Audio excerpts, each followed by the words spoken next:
It was a cold Tuesday morning in Houston, Texas, when Dr. Sarah Voss first heard the beeping. She had been sitting at her desk for 3 hours already, drinking her fourth cup of coffee and staring at old data files she had memorized years ago. The NASA Deep Space Monitoring Center was quiet at that hour. Most of the staff didn't come in until 9, and Sarah liked the silence. She liked the way the hum of the machines felt like a heartbeat, steady and reliable, while everything outside those walls felt like it was falling apart. The world in 2041 was not doing well. Climate zones had shifted so dramatically that entire cities in the American South had been relocated. Food shortages were hitting parts of Europe and Asia. 3 small wars were burning in different corners of the world, all of them, at their root, about water and land. Politicians gave speeches. Scientists gave warnings. And most ordinary people were just trying to get through their days without looking too hard at the news. Sarah had stopped watching the news 2 years ago. She found comfort in space instead, in the cold, quiet certainty of stars that had burned for billions of years before humans ever walked the Earth and would keep burning long after humanity was gone. There was something honest about that. Something that didn't lie to you or promise things it couldn't deliver. She was 51 years old. She had spent her entire career at NASA, starting as a data analyst fresh out of MIT and slowly climbing until she was the head of the Deep Space Communication Division. She had a daughter named Lily who lived in Portland and called every Sunday, and an ex-husband named Mark who had once told her she loved space more than she loved people. She had never been able to argue with him about that. The beeping started at 6:47 in the morning. At first she thought it was her phone. She reached over without looking and tapped the screen. The beeping continued. She looked up. The signal board on the far wall, the one that monitored communication frequencies from registered deep space probes and vessels, was lit up with a single blinking orange. Orange meant incoming transmission. Unconfirmed origin. She set down her coffee and walked over slowly, as if she were unsure whether something was real or if she had simply been staring at screens too long and her brain was playing tricks on her. She looked at the coordinates. She looked at the signal frequency. Then she looked at the registration code attached to the incoming transmission. Her hands went cold. The registration code was UES, Meridian 7. She read it again. And again. And one more time. Because the human brain sometimes refuses to accept information that it is already classified as impossible. UES, Meridian 7. The United Earthship Meridian. Registration code confirmed. The signal was authenticated by 3 separate systems within seconds of each other, each pinging back the same result. Sarah stood very still for a long moment. Outside the window, the first light of the morning was just beginning to touch the Houston skyline. Somewhere in the building, a door opened and closed. A janitor pushed a cart down a hallway, the wheels squeaking softly. She picked up the phone on the wall and called Director James Colt at home. He picked up on the second ring, voice thick with sleep. "Colt," he said. "James," she said. "You need to come in right now." A pause. "Sarah, it's not even 7. James." Her voice was completely flat, completely steady. The way a person's voice gets when they are holding something enormous inside their chest, and they cannot afford to let it spill. The Meridian is transmitting. Silence on the line. A long, long silence. Then, "I'll be there in 15 minutes. She hung up and turned back to the screen. The orange kept blinking. Patient. Steady. It seemed as if it had been waiting for this moment for a very long time. This event could be attributed to the US Meridian's launch 22 years ago. It had carried a crew of 47 people, scientists, engineers, pilots, doctors, and one journalist named Ray Cole, who had won a lottery to be the first civilian in deep space. It had been Earth's most ambitious mission, a journey beyond the solar system, through a theoretical fold in space-time that NASA physicists had spent a decade calculating and arguing about. The mission was supposed to last 18 months. They were going to test the drive, collect data, and come home. They had never come home. 14 months after launch, the Meridian had gone silent. No distress signal. No final transmission. No wreckage was ever found. Just silence, as if the ship had sailed off the edge of the known universe and kept going. After 3 years of searching, NASA had officially declared the crew lost. 47 names on a memorial wall in the lobby downstairs. 47 families who had buried empty caskets or carried grief with no grave to visit. That had been 19 years ago. And now the ship was calling. By the time Director Colt arrived, Sarah had already run the authentication sequence 4 times. She had called in her 2 best analysts, Tom Reyes and Dana Park, both of whom were now standing at their stations with the kind of focused silence that meant they understood the weight of what they were looking at and were choosing to feel it later. "It's real," Tom said quietly, not looking up from his screen. "Signal origin is consistent with a vessel moving at sublight speed, approximately 6.3 million kilometers from Earth. At the current trajectory and speed, they'll be within visual range of our orbital telescopes in about 11 hours. 11 hours, Colt repeated. He was a big man, Director Colt.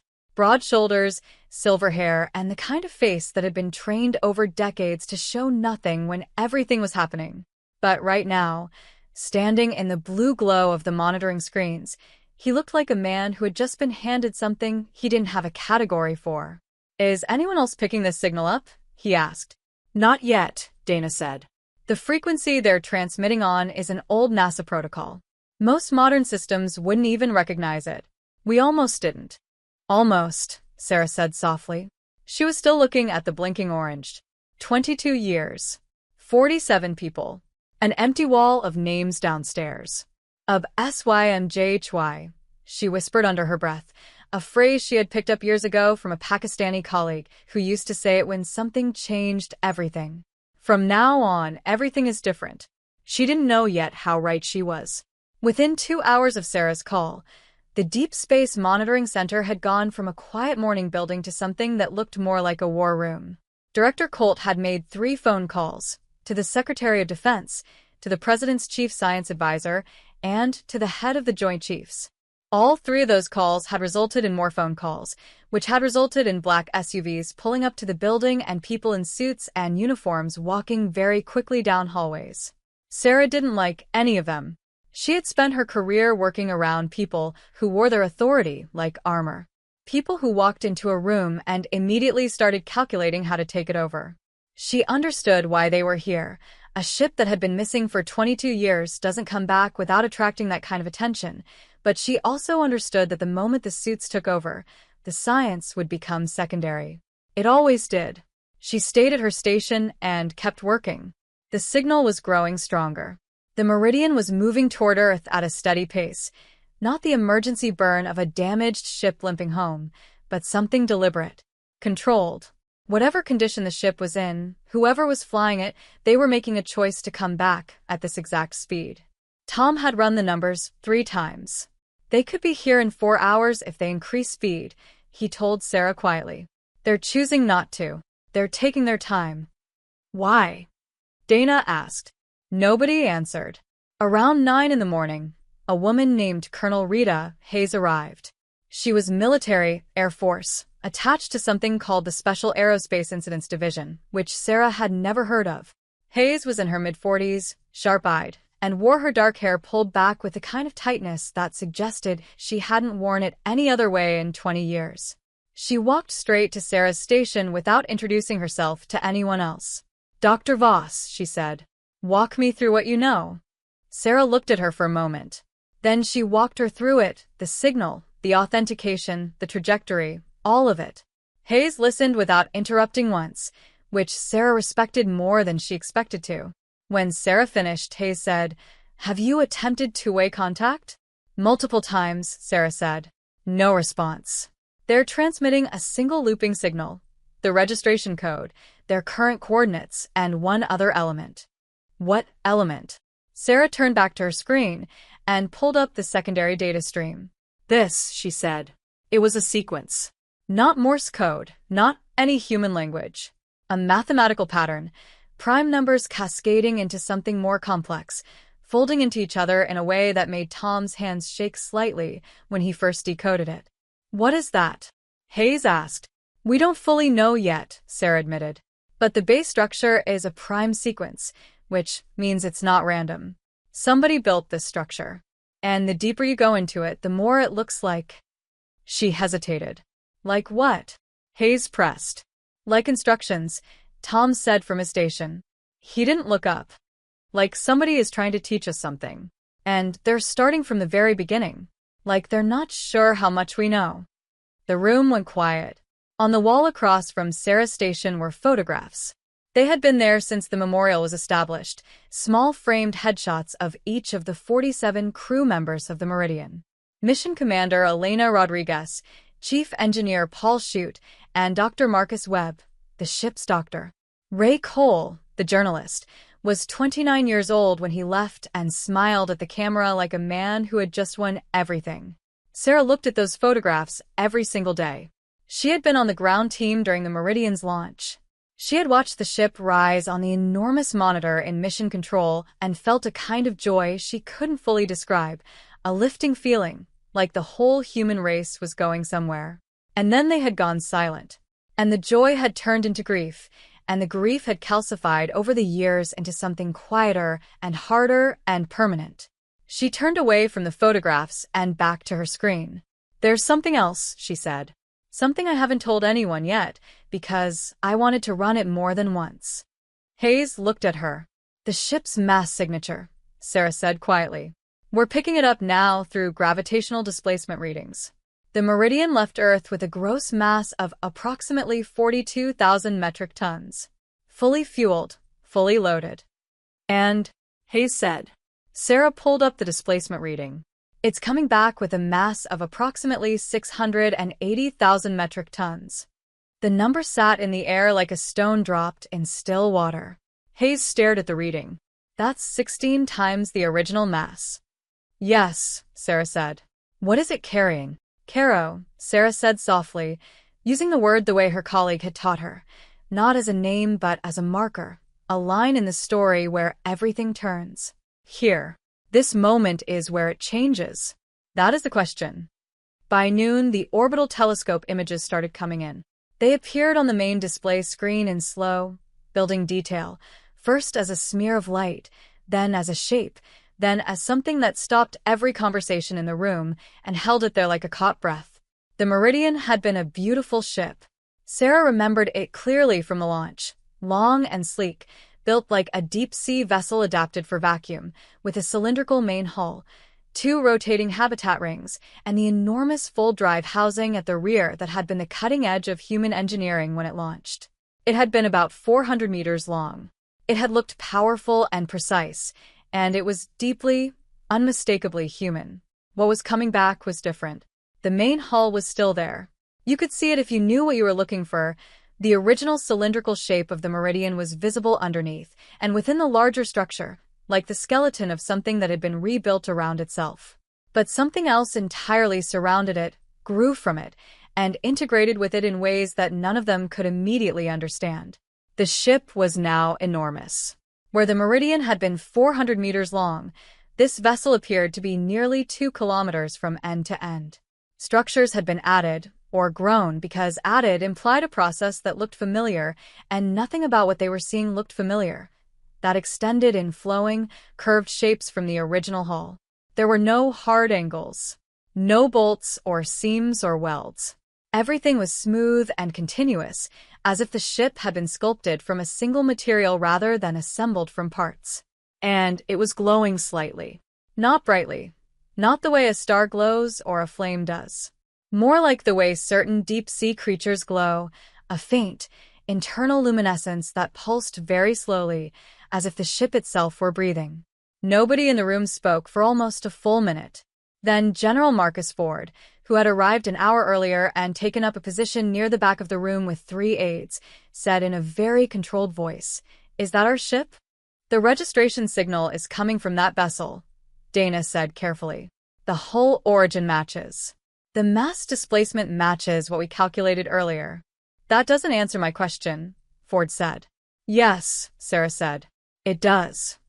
She stood up straighter and studied the image on the screen.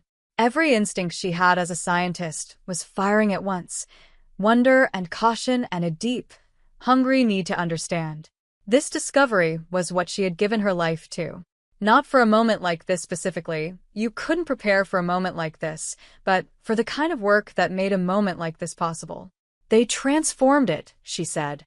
Somehow, out there, wherever they went, they transformed the ship. Or something transformed it for them, Tom said quietly.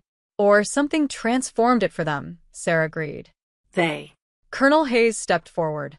We need to establish communication. Now. Whatever is on that ship, whatever or whoever, we need to be talking to them before they get within orbital distance. We've been trying, Sarah said. Continuously. Try harder, Hayes said. It doesn't work that way. And then every screen in the room changed. The looping registration signal that had been transmitting since that morning went silent. For 2 seconds there was nothing, just the hiss of open frequency and the quiet static of space. And then a voice came through the speakers. A human voice.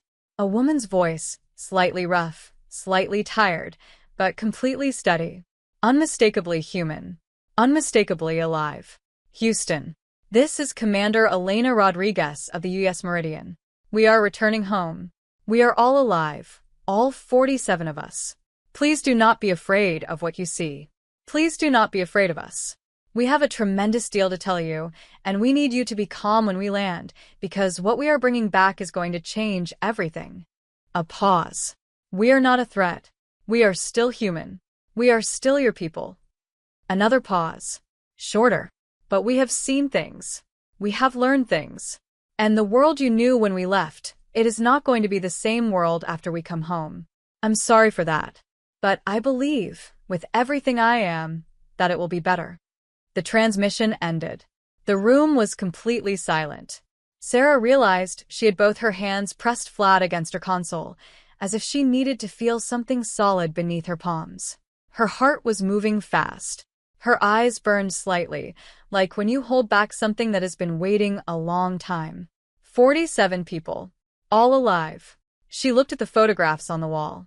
Elena Rodriguez's face, confident, dark-eyed, smiling that particular smile of someone who carries enormous responsibility and has made peace with it. Of HFY, Sarah whispered again. This time, she knew exactly what it meant.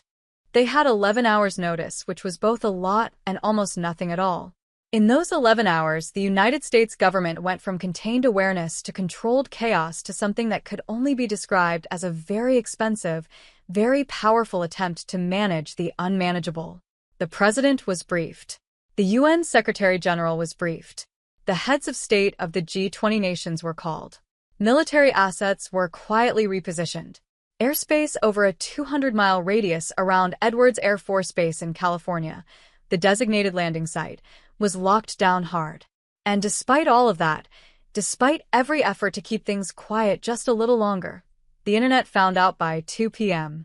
It started with an amateur radio operator in Nevada named Dave Kowalski, who had been scanning deep space frequencies as a hobby for 12 years and had picked up the Meridian's transmission 30 seconds after it started. He posted about it online before anyone from the government had even made their second phone call. By noon it had been shared 8 million times. By 2 it was on every news channel in the world.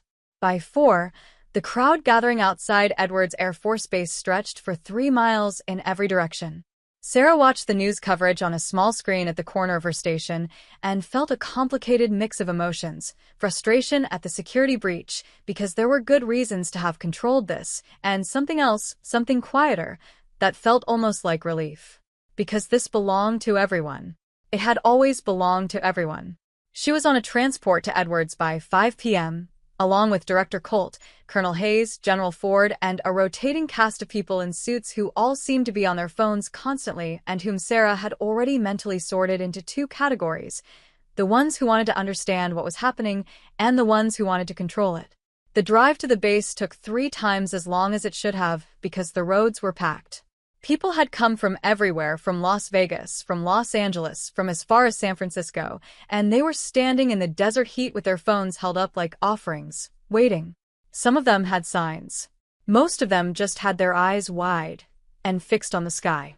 Sarah pressed her face to the window of the SUV and watched them. These were her people. Not in a political sense, not in a tribal sense, in the most fundamental sense. These were humans, gathered in the desert on a Tuesday evening because something enormous was happening and they wanted to be close to it. Because the pull of something real, something true, something that defied the ordinary weight of daily life. That pull was universal. You couldn't legislate it or contain it. They arrived at the base at 7:20 p.m. The sun was setting, painting the desert in shades of copper and deep red. The landing strip had been cleared and marked. A perimeter of military vehicles formed a wide ring around it. Scientists and engineers from half a dozen agencies moved through temporary stations, setting up instruments and cameras and communication relays. At 8:45 p.m., the meridian appeared in the sky. Not as a moving star. It appeared as a shape, vast and unmistakable, dropping through the atmosphere with a smooth, controlled precision that made no sense for something of its size. There should have been sonic booms. The air should have screamed as something enormous moved fast, pushing it out of the way. Instead, there was only a deep, low vibration, not a sound exactly, more of a feeling, something you registered in your chest and your teeth, as the ship descended. The crowd outside the perimeter went absolutely silent.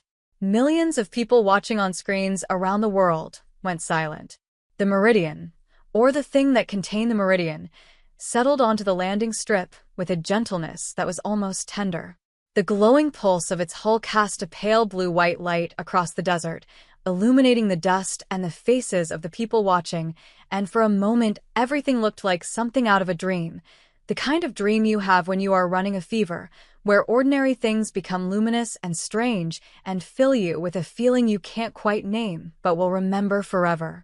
Sarah stood in the press area designated for senior staff and watched it land. She was crying. She hadn't realized until she felt the wetness on her face, cool in the desert evening air. She wiped it away quickly, and nobody mentioned it. For a long moment, nothing happened. The ship sat there, breathing its slow pulse of light. The military vehicles held their positions. The cameras rolled. Then, on the side of the hull, in the section that was unmistakably the original meridian beneath all the new additions, an opening appeared. It is not a mechanical hatch grinding open on hinges. The material of the hull simply parted, the way water parts around a hand, smooth and effortless, and a ramp extended to the ground. And they walked out. 47 people. They walked out in a single file, unhurried, looking around at the desert, the crowd, the cameras, the military vehicles, and the bleeding sunset sky, with expressions of people who have returned to something they once knew and are measuring how much it has changed in their absence. They looked healthy. More than healthy, actually, they looked remarkable. All of them. Skin clear, posture relaxed, eyes sharp and bright. There were no visible injuries, no signs of hardship. A few of them looked younger than their mission photographs, which was impossible, and yet it was true. Commander Elena Rodriguez walked at the front. She is now 61 years old. She had been 39 when she launched. She looked 50, maybe, but a strong, vibrant 50, not the kind worn down by 22 years of whatever they had been through. She wore a version of the original mission uniform, modified in subtle ways that suggested she had been living in it long enough to make it her own. Her dark hair was streaked with gray. Her eyes were steady. She walked up to the military barrier and stopped. General Ford stepped forward. They looked at each other. "Commander Rodriguez," he said. "General," she said. Her voice was the same as the transmission, clear, slightly rough, and completely calm. "We're home." "You are," he said. And then, because he was a soldier and a professional, and he had held himself together through an entire day of the most extraordinary events of his lifetime, he said, "Welcome back." Behind Elena, the journalist Ray Cole, who had left Earth at 29 and now looked somewhere around 40, was looking out at the distant crowd beyond the perimeter. He was smiling. He had the look of a man who had a story to tell and already knew it was the most important story in human history and who was simply waiting for the moment he could begin. Caro. Here the world split in two. The world before the Meridian landed and the world after. Nothing would ever be the same again. They weren't debriefed in a conference room. General Ford had wanted that, a controlled, structured, classified debriefing with a prepared list of questions and a team of analysts taking notes behind one-way glass. Colonel Hayes had agreed. The suits had all agreed. Sarah had said nothing, because she had learned a long time ago that when everyone in a room is agreeing on something that feels wrong, you don't win by arguing immediately. You wait. Commander Rodriguez had made the decision simple. When Ford explained the proposed debriefing setup, she listened politely and then said, with no particular emphasis, "That won't work. What we need to tell you isn't something that fits in a conference room. And honestly, General, if you try to classify what we're about to share, you'll find it's already too late." Ford had frowned. "What does that mean?" Elena had smiled slightly. "It means what I said." They ended up in the main hangar, a space large enough to hold the meeting and a portion of the scientific team.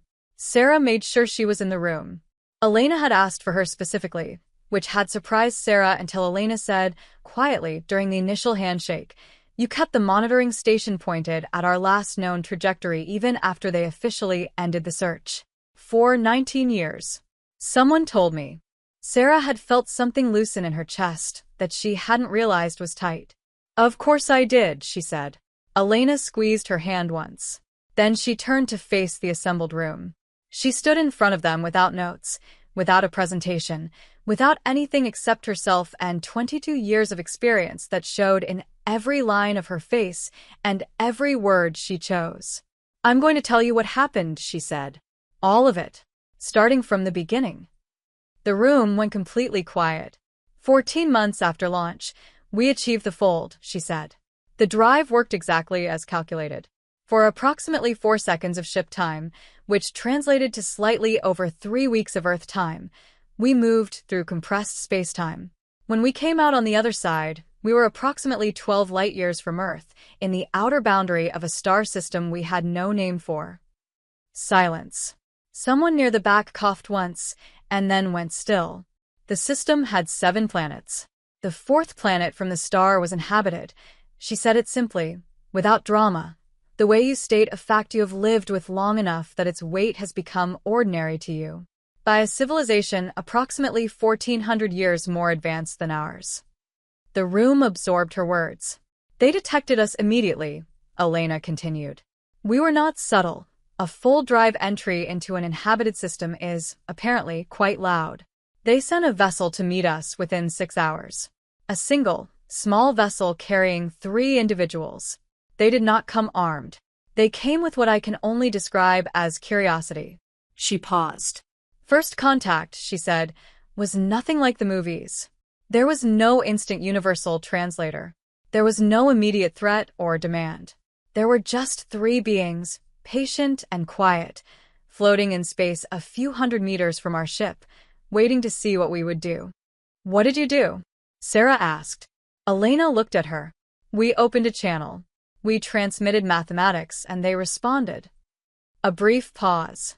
"It took us 4 months to build enough shared language to have a real conversation. During those 4 months, they kept their distance, fed us data through electromagnetic transmission, and waited." "For months," General Ford said.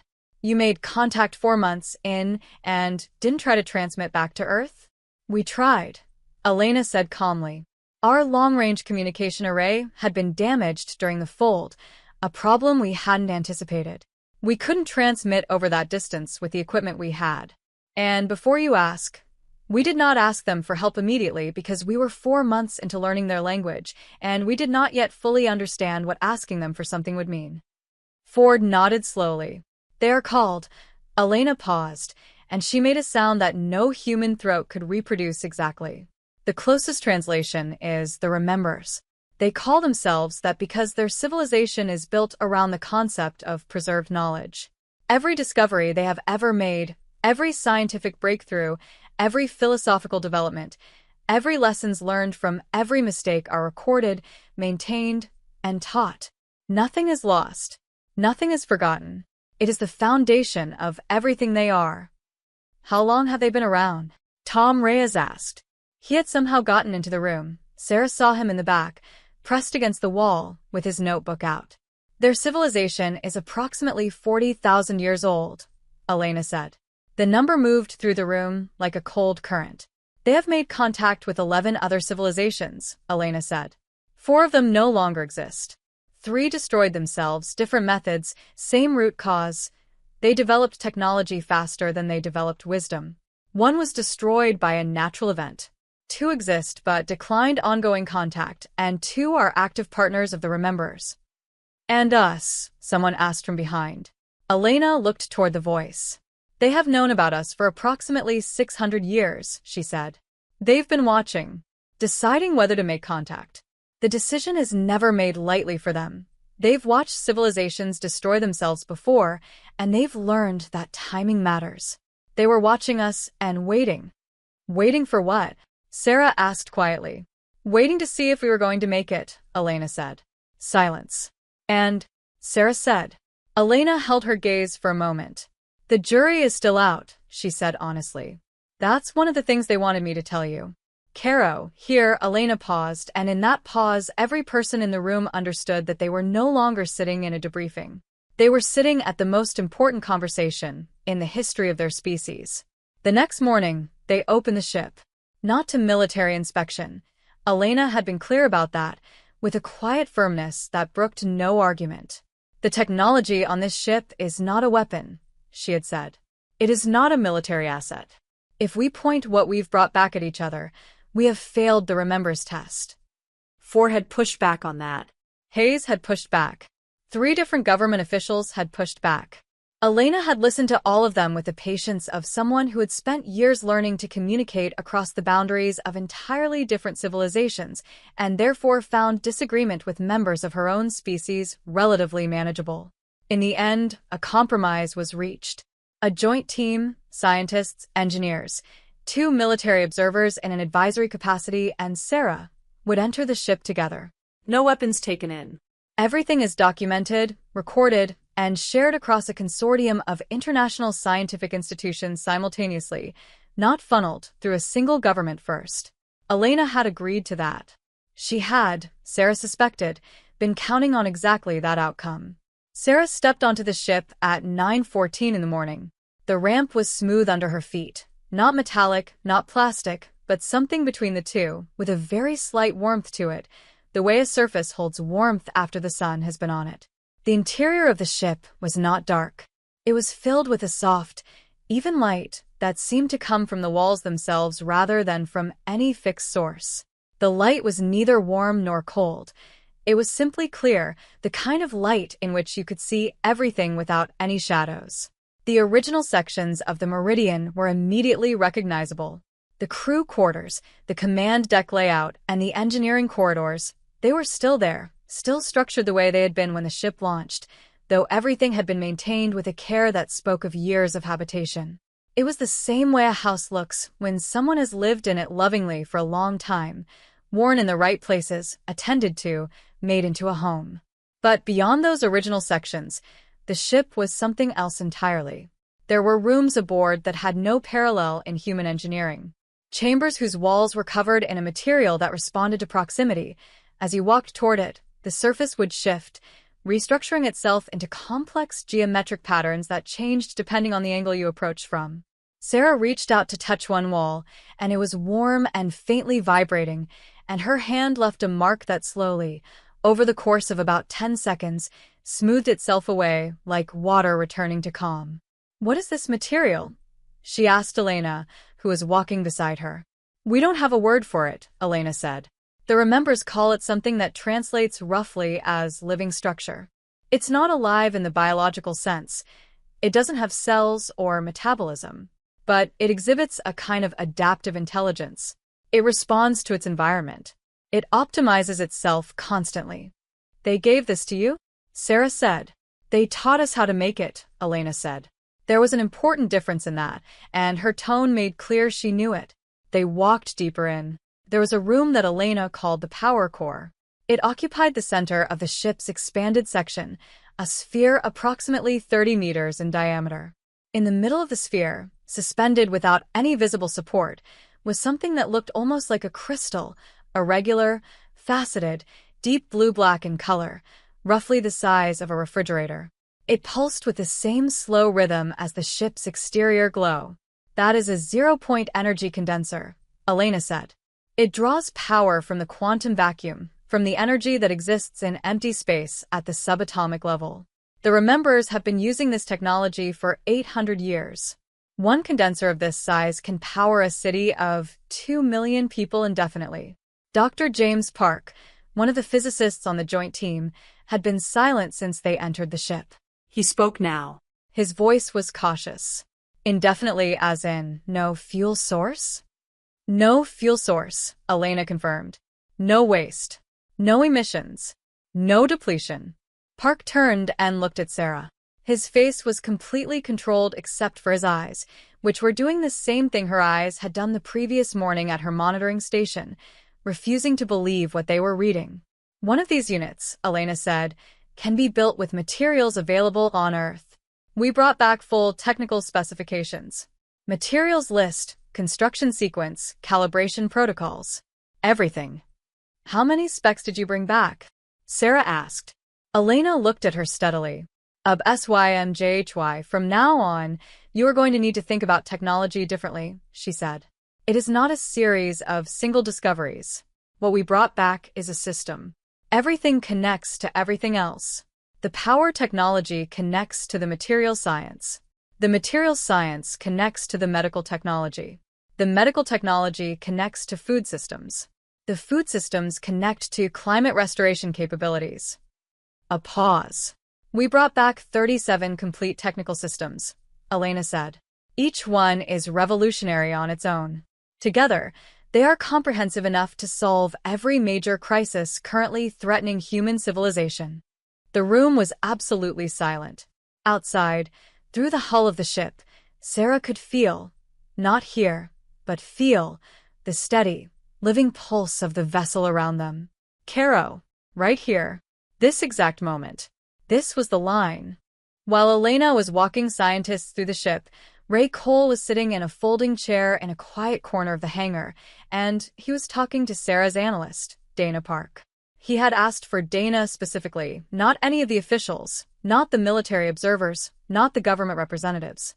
Dana, who had been on Sarah's team for 6 years, and who had the particular gift of listening without interrupting, of making a person feel genuinely heard. Someone had told Ray about her. He wouldn't say who. Dana had brought a recorder. Ray had been fine with that. He sat in the folding chair with a cup of coffee, his first Earth coffee in 22 years, which he said tasted completely different from how he remembered it in a good way, and he told Dana what it had been like. I want to tell you about the first time I stood on their planet, he said. Please, Dana said. It took us about a year before they invited us down, he said. A full year of communication, building trust and mutual observation. When the invitation finally came, Elena picked 5 of us to go first. She included me, which surprised me. Why? Because I wasn't a scientist, he said. I was a journalist. And when I asked her about it, she said, that's precisely why I'm choosing you. I need someone who will describe what it looks like, not just what it means. He smiled at that memory. The surface of their world was nothing like any description of an alien planet you've ever read or seen. It wasn't strange-colored or hostile-looking. It was beautiful in a way that was almost familiar, the way a dream can feel like somewhere you've actually been. The sky was deeper blue than ours, almost violet at the edges. The vegetation was green, mostly, with variations toward gold and deep red in certain seasons. There was water, oceans, rivers, rain. He took a sip of his coffee. But the cities, he said. The cities were what undid me. What were they like? Dana asked. They were integrated, he said carefully, working to find the right words. Not just into the landscape, into everything. The buildings weren't separate from the natural world. They were extensions of it. The same living material you've probably seen on the ship. It covers everything. The streets, the structures, the public spaces. It breathes. It adjusts. It maintains itself. A building on their world doesn't degrade over time. It evolves. It becomes more itself as the decades pass. He paused. There were no slums, he said. I looked. I specifically went looking because I'm a journalist, and slums are where the truth of a civilization lives. There were none. Not because they were hidden, because they didn't exist. The systems that distribute resources on their world they're not what we would call a political system or an economic system. They're more like the systems of a healthy body, where resources go where they're needed automatically because that's how the whole organism survives. Did they always have it this way? Dana asked. Ray shook his head. No. That was one of the most important things they taught us. They used to be like us. 8,000 years ago, they had wars. They faced poverty, inequality, environmental destruction, and the same patterns we see today. And they came within 200 years of destroying themselves completely, a cascade of crises that was almost identical to what we're currently facing. He set down his cup. And they made it through, he said. They survived their own worst impulses. They survived not through one leader, one revolution, or one discovery. It was a long, painful, incremental process of learning. They made mistakes, recorded them honestly, and taught the next generation to avoid repeating those errors. It was the decision, made 8,000 years ago, that nothing important would ever be forgotten again. That's why they call themselves the Rememberers, Dana said softly. Yes, Ray said. And that's what they want to give us. Not just the technology is almost secondary. What they really want to provide us is the practice of remembering, of recording what we know and what we've done wrong and what we've learned, and keeping it. Really keeping it. He looked at his hands for a moment. One of their people, he said, a woman or the nearest thing to a woman their species has, sat with me for 3 months toward the end of our stay. She was something like their version of a historian. Her name was, loosely, Remembrance of the Long Dark. She told me about each civilization the Rememberers had watched destroy itself. In detail. She did not spare the difficult parts. She wanted me to understand what the pattern looked like from the outside. What did it look like? Dana asked. Ray looked up. Like us, he said simply. Every single time. Smart, creative, capable people who built extraordinary things and then couldn't agree on how to share them. Who let short-term thinking overwhelm long-term. Who knew what they needed to do and couldn't make themselves do it fast enough. A long pause. She told me she hoped we were different, he said. She said she had watched us for a long time, and she thought there was something in us, some quality she didn't have a word for in any language we shared, that the other civilizations hadn't had. A stubbornness. A refusal to accept finality. She said she thought maybe that was what would save us. He picked up his coffee again and held it with both hands, looking at it as if it were something precious. HFY, he said quietly. He had picked up the phrase somewhere on the ship from one of the crew. That's what she wanted me to tell people. HFY. From now on, if we want to make it, it starts from now. Not at some perfect future moment when everything is ready. Right now. The crisis came on the 3rd day. It came the way these things always come, not with a bang but with a leak.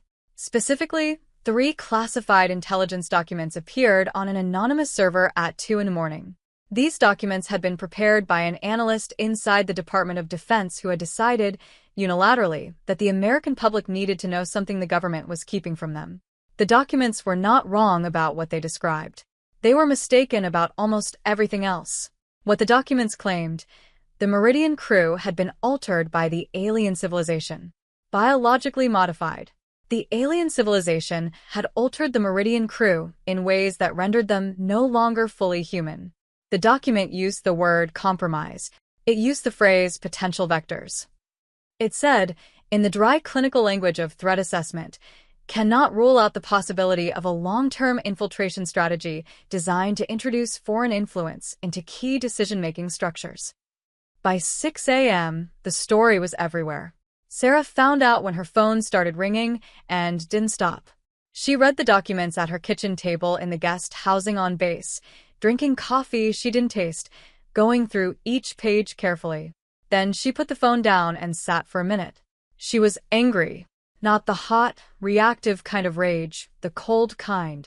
The kind that comes when you have worked for something for a very long time, and you can feel it being threatened by something small and frightened. She got dressed and drove to the hangar. Elena was already there. So was Ray. So were several of the other crew members. She recognized Paul Shute, the chief engineer, and Dr. Marcus Webb, the ship's doctor.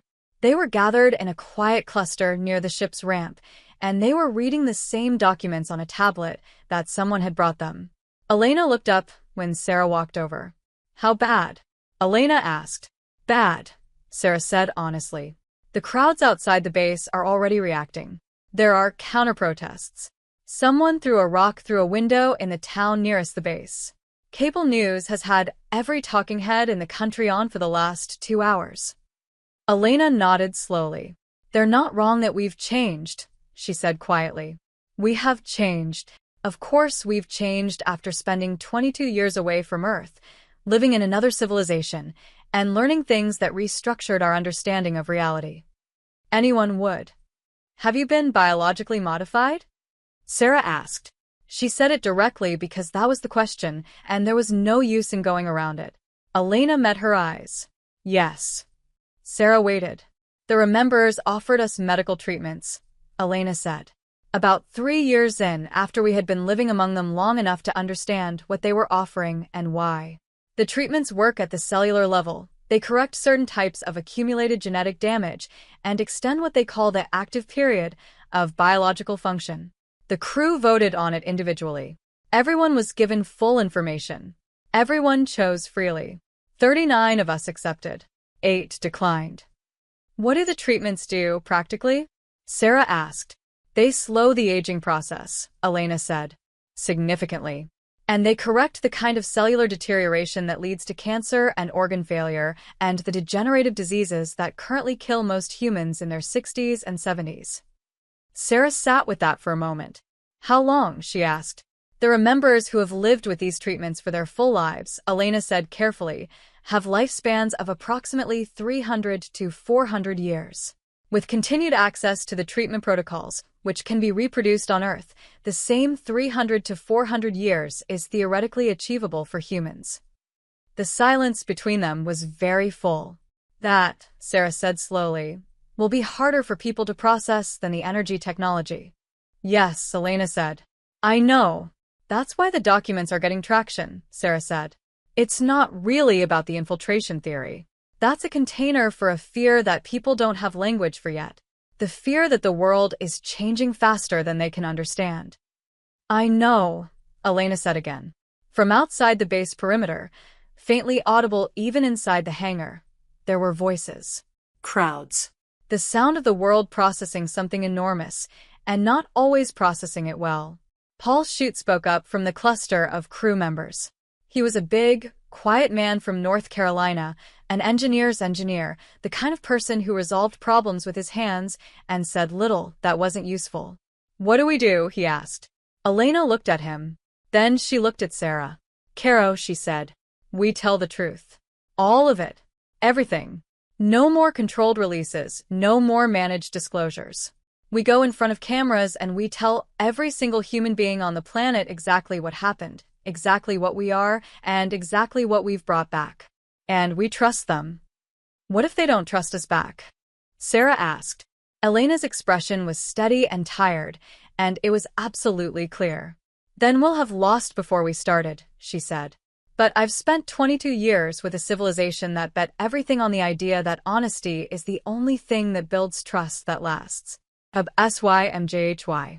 I'm not going to stop believing that now. Although it was officially termed a press conference, it was actually a different event. It was broadcast live on every major network in the world simultaneously. The United Nations had arranged translation into 62 languages in real time. Streaming platforms hosted it in addition to traditional TV.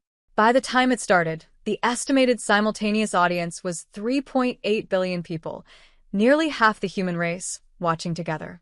Elena sat at a plain table with no prepared remarks. Ray sat beside her. 3 other crew members, Dr. Marcus Webb, mission pilot James J.T. Torres, and environmental scientist Dr. Priya Nair, sat with them. The table had water glasses. The chairs were functional and unremarkable. It was as different from a government press briefing as it could possibly be, and that was intentional. Sarah watched from off-camera. She had been offered a seat at the table. She had declined. This is their story, she had told Director Colt. Let it be theirs. Elena began. She started from the beginning, the launch, the fold, the arrival. She described their first view of the inhabited planet in plain language that made no attempt to be scientific or official. She described the first contact the way Ray had described it to Dana. Three beings, patient and curious, floating in space and waiting to see what the humans would do. She described the 4 months spent building a shared language. The first real conversation. The invitation to the surface came a year earlier.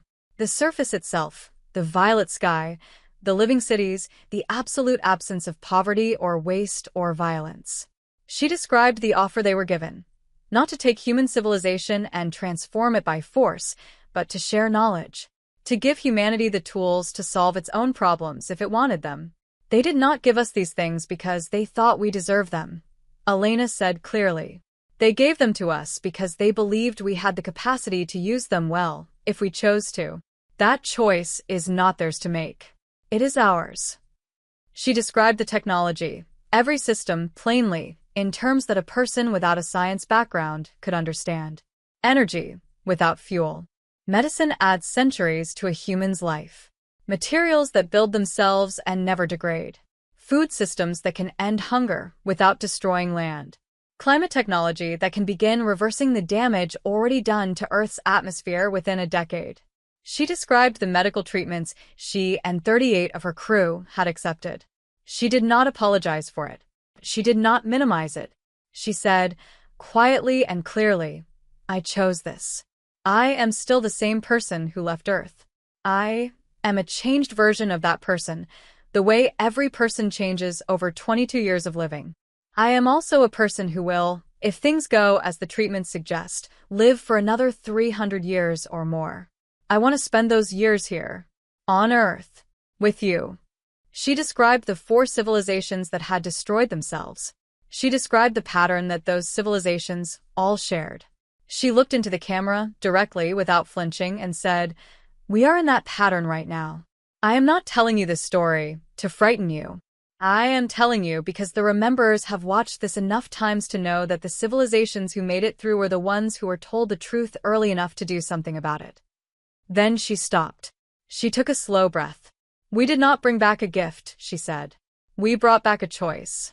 You can take what we've brought and use it, or you can be afraid of it, or you can fight about who gets to control it, or you can do all 3 at once, which is probably what will happen initially because we are humans and that is what we do.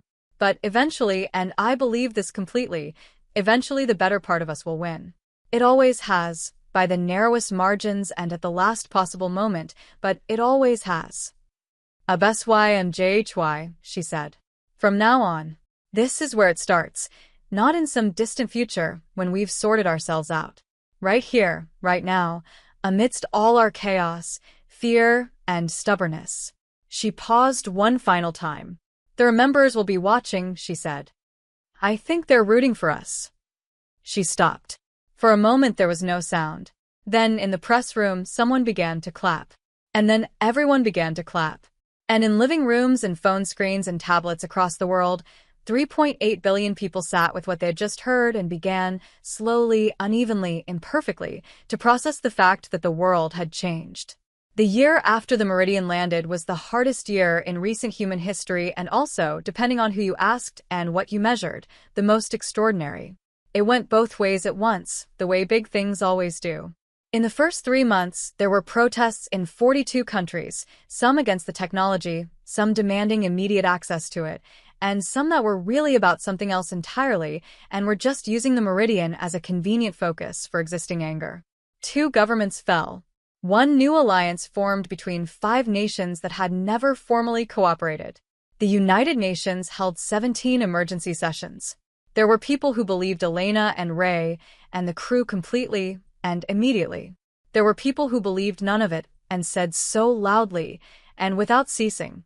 There were people who believed the technology was real, but thought it should be controlled by their specific government or institution or ideology. There were people who thought the lifespan extension was an abomination. There were people who thought it was the most important development in human history. There were, inevitably, people who tried to steal things. 3 separate espionage attempts were made on the specifications Elena had brought back. 2 were caught quickly. 1 succeeded in obtaining incomplete documents that turned out to be unusable without the calibration data that remained secured. Elena had predicted all of it. This is the messy middle, she said to Sarah one evening, sitting in the small office they had set up for her on the base. The remembers told us about the messy middle. Every civilization that made it through had one. A period of maximum chaos after a transformative event, before the new equilibrium begins to form. It's actually a good sign in a perverse way. How is it a good sign? Sarah asked. Because the civilizations that went straight from transformation to collapse didn't have a messy middle, Elena said. They had a quiet middle. They suppressed the chaos instead of working through it. Suppression is stable until it isn't, and then it's catastrophic. So chaos is preferable, Sarah said. Chaos is real, Elena said. Real is preferable. Sarah had moved her office to Edwards permanently by then. Her daughter Lily had come to visit and had spent 2 hours on the ship and come out with the expression of someone who has just had a conversation that rearranged everything they thought they knew and had called Sarah 3 days later to say she wanted to study materials science. Her ex-husband Mark had sent Sarah a long email, which she had read twice and not yet replied to. The technology releases were happening in a carefully orchestrated sequence, managed by an international consortium that Elena had insisted upon and that had taken 3 months of negotiation to assemble. Each system was released with full documentation to all member nations simultaneously, with additional support teams trained by the Meridian crew to assist in implementation. The first zero-point energy condenser prototype was tested at a facility in Nevada in month 4. It worked. It worked exactly as specified, first try, in front of 400 scientists from 30 countries. The footage of the test, a condenser the size of a shipping container powering a temporary city of emergency lights and equipment, running continuously for 72 hours without any fuel input, without any emissions, without any degradation in output, was viewed approximately 9 billion times in the first week. After that, the protests began to quiet. Not all of them. Not completely. But the quality of the argument changed from "this is impossible and dangerous" to "how do we make sure this is shared fairly," which was a harder and more important conversation, and one that humans were at least somewhat practiced in having. Dr. Marcus Webb set up the first human trial of the longevity treatment at a research hospital in Boston in month 6. 40 volunteers, all of them elderly, all of them with terminal or serious degenerative conditions, all of them with full understanding of what they were consenting to. The results over the following months were, Sarah didn't have a better word for it, miraculous. Not in a supernatural sense. In the sense of what is possible when you apply 40,000 years of accumulated medical knowledge to a problem. Ray Cole wrote his book. It was 800 pages long, and he wrote it in 4 months, and it was published simultaneously in 60 languages, and it was the best-selling book in human history within 2 weeks of publication. He donated all proceeds to an organization working to implement the Remember's food system technology in regions of Africa and South Asia most severely affected by climate-related food insecurity. You could have made billions, Tom Reyes said to Ray at a dinner at the base one evening. Ray shrugged. I spent 22 years learning what a civilization looks like when it figured out how to actually be a civilization, he said. I'm not going to go home and act like I didn't learn anything. Caro. Here the shape of the new world began to become visible. Not complete, not by a long stretch, but visible, like a building whose scaffolding is coming down, and you can see for the first time what the structure underneath it really looks like. 8 months after the Meridian landed, Sarah Voss called her daughter. Not for their regular Sunday call. On a Wednesday, which she never did. Lily picked up on the first ring. Mom? What's wrong? Nothing's wrong, Sarah said.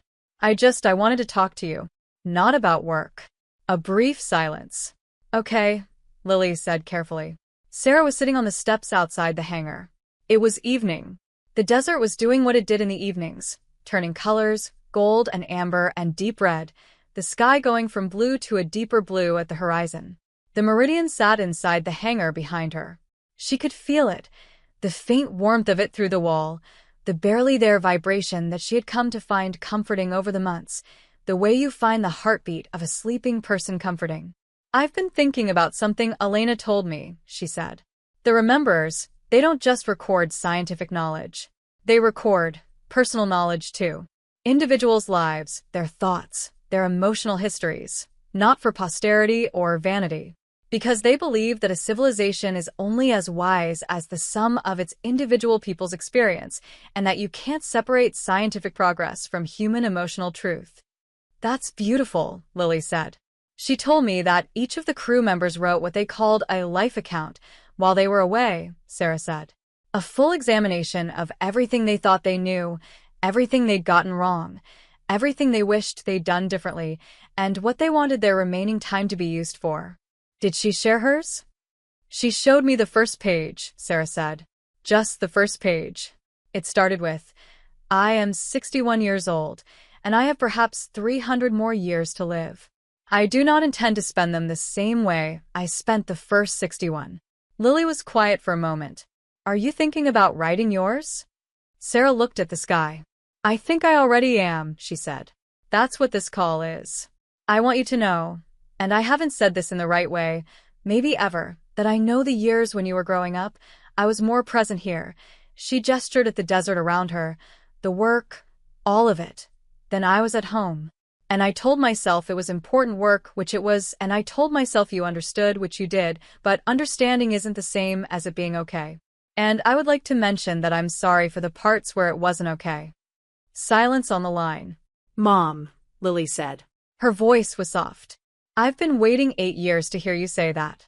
Sarah felt the burning in her eyes again. She let it stay this time. I know, she said. I know. HFY, Lily. From now on. They talked for 2 hours. They discussed topics that had remained unspoken for years. About Lily's work, about the materials science program she was applying to, about the future, about what the world was going to look like in 10 years and 50 years and 100 years, and about whether it was terrifying or incredible to be alive in this exact moment in history. Both, Lily said. Obviously both. Yeah, Sarah said. Obviously both. After she hung up, she sat on the steps for a while longer. Behind her, Elena's voice drifted out through the open hangar door. She was briefing a new team of engineers, her voice steady and clear and patient the way it always was when she was teaching. Out in the desert, the coyotes were starting their evening noise. The stars were coming out. Sarah looked up at them. Somewhere out there, 12 light years away, in the outer reach of an unnamed star system, a civilization of 40,000 years was watching. Patient and curious. Rooting for the stubborn, messy, brilliant, frightened species that had just stumbled into the universe's larger neighborhood and was trying, with everything it had, to be worthy of the welcome. She felt, for the first time in a very long time, something she recognized as hope. Not the soft kind, not the kind that turns its face away from what's hard and calls itself optimism. The other kind, the kind that knows exactly how difficult the road is and decides to walk it anyway. The kind that has its eyes fully open. The challenging kind, the real kind, the kind that lasts. 5 years later. The following letter was read into the public record of the United Nations General Assembly in the year 2046, submitted by Commander Elena Rodriguez on behalf of the crew of the U.S. Meridian. It was subsequently translated into every major language on Earth and distributed through all available channels. It is considered by historians to be one of the foundational documents of what came to be called the Second Era of humanity. To every human being alive.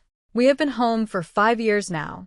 Some of us have spent those 5 years in laboratories and lecture halls. Some have spent their time in policy rooms and negotiating chambers. Some have spent them raising children, healing old relationships, and learning what home means after 22 years away from it. Some, like Ray, spent theirs writing because some of us are built to record things, and we believe now, more than ever, that recording things is not a small act. It is how civilizations remember who they are.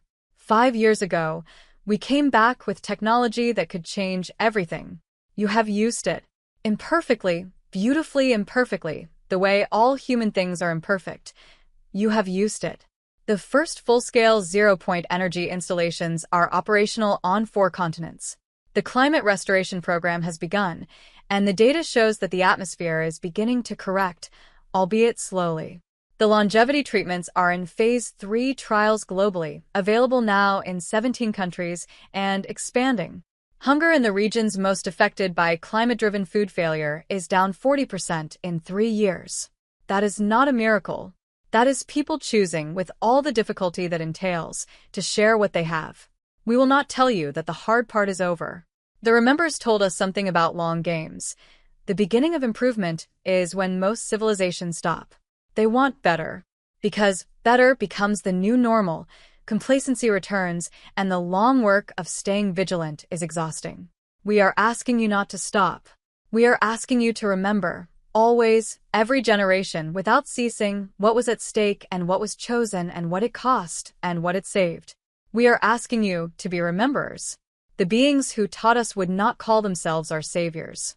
They would say that salvation, if it comes at all, is always an inside job. They gave us tools. The hands that hold the tools are yours. There is a phrase, borrowed from a language spoken in a city called Lahore, in a country called Pakistan, on a planet called Earth, in a solar system that one civilization spent decades pointing toward before they decided we might be worth a conversation, that has stayed with us through 22 years and 5 years back, and all the years still ahead. Of SYMJHY. From now on, that is all we can give you in the end. The beginning. This is the point at which everything transforms, provided you decide to make it so. The moment, this moment, always this moment, where the past is what it was and the future is not yet written, and you are here, alive, with everything still possible. We were lost for 22 years. We came home, Caro, and here the real journey starts. With love, faith, and everything we have. Commander Elena Rodriguez and the crew of the US Meridian. The end.